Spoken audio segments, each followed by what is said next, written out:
રાધનપુર ગામની પવિત્ર ધરા ઉપર ધનજીરામ બાપુએ એમના સદગુરુને તેડાઈ, બીજા અનેક સંતોને તેડાઈ સુંદર જ્ઞાન યજ્ઞનું આયોજન કરી અહીંયા જ્ઞાન ગંગાને પ્રગટ કરી. એમનો ભાવ હતો એટલે આ ભજન થયું. બાકી તો ધારો તો આ ભજન થવા દો, આ ભજન એને જ કરાવડાવ્યું છે. હા, આ એના ભાવને લઈને આજે થઈ રહ્યું છે ને, ભાવને લઈને થઈ રહ્યું છે. આપણે આજે બધા બેઠા છીએ, આજે એ એનું કામ કરે, પ્રકૃતિનું કામ કરે. એ વરસાદ કદાચ નુકસાન કરે, પણ આ સંતોનો જે શબ્દરૂપી વરસાદ છે ને, એ જે લાભ કરાવે ને, એવો લાભ જગતમાં બીજે કોઈ મળે. હા, આજે આ લાભ આપણે લેવાનો છે. આજે શબ્દો, આજે જે શબ્દો આવે છે ને, આકાશમાંથી આવે છે. અને આ સંતોના એક એક શબ્દ પર જો આપણે લક્ષ્ય રાખીએ તો આજે આપણું જીવન ધન્ય બની જવાનું. મારા વાલા, એક શબ્દ એવો કદાચ જો આપણને સ્પર્શ કરી જાય, આપણું જીવન પલટો કરી નાખે. મારા વાલા, કરે કે ના કરે? એક શબ્દ ગુરુદેવ કા કે તાકા અનંત વિચાર, થક ગયે મુનિત પંડિતાજીનો વેદ ન પામે હાર. વિશેષમાં બહુ સારી વાતો ચાલી. સત્સંગની વાત કરી. સત્સંગ વિના સત્કર્મ ના થાય કે બરાબર. તો પહેલા તો અહીંયા મુદ્દો એ પકડવાનો કે સત્સંગની જરૂર છે કોને? સત્સંગની જરૂર છે કોને? પેલા આ નક્કી કરો. આત્મા જ્ઞાન સ્વરૂપ છે, એમાં અજ્ઞાન પેઠું નથી. એને સત્સંગની જરૂર નથી. બીજો છે શરીર. આ શરીર સંતોએ તારણ કાઢેલી વાતો છે. આ શરીર પોતે પોતાને જાણતું નથી, પરને જાણતું નથી અને દ્રશ્ય થઈને દેખાય છે. એટલે સંતોએ અને જડની ઉપમા આલી, એટલે અજ્ઞાન દશામાં છે. આ કોણ નથી જાણતો. આ જમણો હાથ ને ડાબો હાથ જન્મ્યા ત્યારથી હારે છે, પણ આ જમણાને ખબર નહીં કે મારો ભાઈ ડાબુ બાજુમાં બેઠો છે. આ શરીર કોઈ જાણતું નથી. શરીરને સત્સંગની જરૂર નથી. આત્મા સ્વયં જ્ઞાન સ્વરૂપ છે, એમાં અજ્ઞાન પેઠું નથી. તો હણકો કોને ઉપડ્યો? ત્યાં સત્સંગ કરવા માટે પ્રેરિત થઈ રહ્યું છે. એ છે એ મન છે મારા વાલા.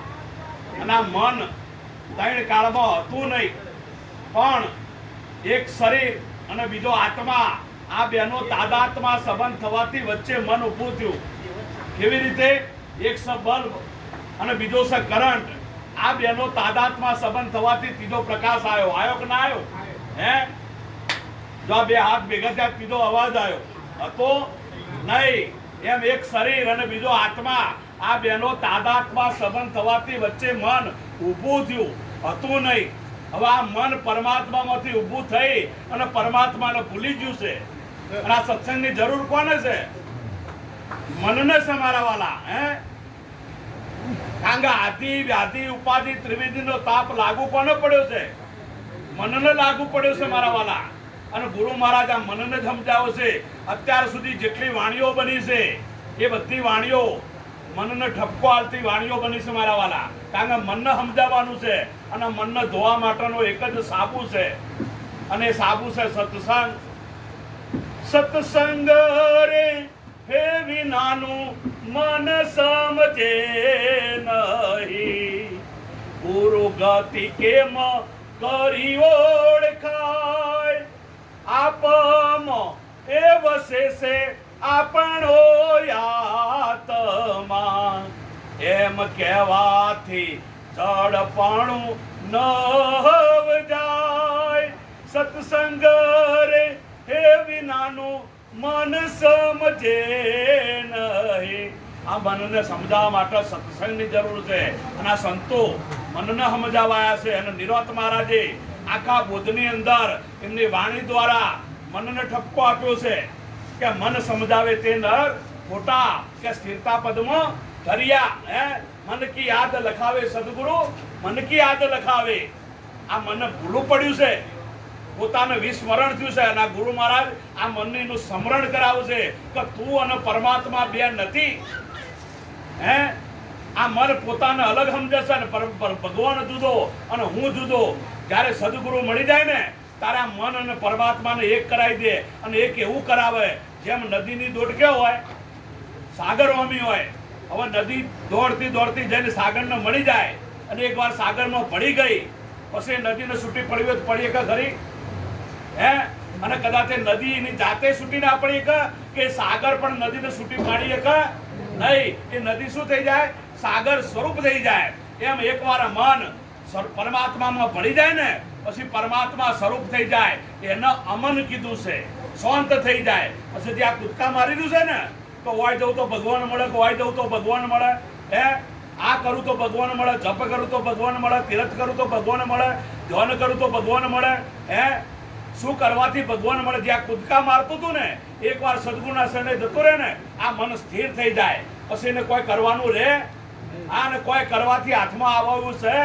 સંતો ના પાડે છે કે ધ્યાન ધારણા જોગ સમાધિ ક્રિયા કર્મ સબ ત્યાગ્યા, આપા બેટ્યા આપ પિસાન્યા, જન્મ મરણ બે ભાગ્યા, સપ તપ તીર્થ વ્રત નહીં કીના, મંદિર મસ્જિદ ના ગયા, કે વૈકુંઠ કી કા વાસા કરું, દબા ઘર બેઠે હરી આ ગયા રહ્યો ભગવાન છે કે નહીં? હે તો ગુરુગમ દ્રષ્ટિથી દેખો તો નરસિંહ મહેતાએ પુરાવો આપ્યો છે. ઓખ મહારી ઉગડે તો સીતારામ દેખો, ઓખ મારી ઉગડે ત્યાં સીતારામ દેખો, હે ધન મારું જીવન કૃપાએ નિલેખો, ધન્ય મારું જીવન કૃપાએ નિલેખો. અનેક સંતોના શાસ્ત્રોને એવા પુરાવા છે કે જો ગુરુગમ દ્રષ્ટિ આપણને મળી જાય ને પછી એક પરમાત્મા સિવાય બીજું કોઈ દેખાય? જો તમારી દ્રષ્ટિ પડે તો એક પરમાત્મા